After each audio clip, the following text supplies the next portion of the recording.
പ്രിയമുള്ളവരെ, ഒരുപാട് വേദനയിലൂടെ കടന്നു പോകുന്നവരായിരിക്കും നിങ്ങൾ. ഇന്ന് നിങ്ങളുടെ ജീവിതത്തിൽ നിങ്ങൾ അനുഭവിക്കുന്ന വേദനകളെല്ലാം ഈശോ മാറ്റിത്തരും.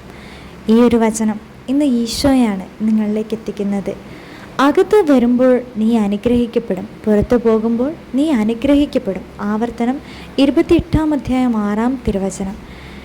ഈ വചനം നിങ്ങളുടെ മനസ്സിലെ വേദന സമർപ്പിച്ച് നിങ്ങൾ നിരന്തരം ഉരുവിട്ട് പ്രാർത്ഥിക്കുക. നിങ്ങളിപ്പോൾ ഏറ്റവും അധികം വേദന അനുഭവിച്ചുകൊണ്ടിരിക്കുന്ന വിഷയം ഈശോയിലേക്ക് സമർപ്പിച്ച് ഈശോയെ നോക്കി നിങ്ങളുടെ നിയോഗം സമർപ്പിച്ച് പ്രാർത്ഥിച്ചാൽ അതിവേഗം ഈശോ നിങ്ങൾക്ക് ഉത്തരം നൽകുക തന്നെ ചെയ്യും.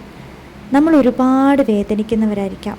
ഈശോ അതെല്ലാം കാണുന്നുണ്ട്. നിങ്ങൾക്ക് വേണ്ട കാര്യം ഈ വചനത്തിലൂടെ ഈശോ നിങ്ങൾക്ക് സാധ്യമാക്കി തരും. ഉറച്ച് വിശ്വസിക്കുന്നവരിൽ ഈശോ അത്ഭുതം പ്രവർത്തിക്കും. ഈ വചനം നിങ്ങളുടെ നിയോഗം സമർപ്പിച്ച് 7 ദിവസവും മുടങ്ങാതെ ഏറ്റുചൊല്ലി പ്രാർത്ഥിക്കുക. അനുഗ്രഹം ഉറപ്പാണ്.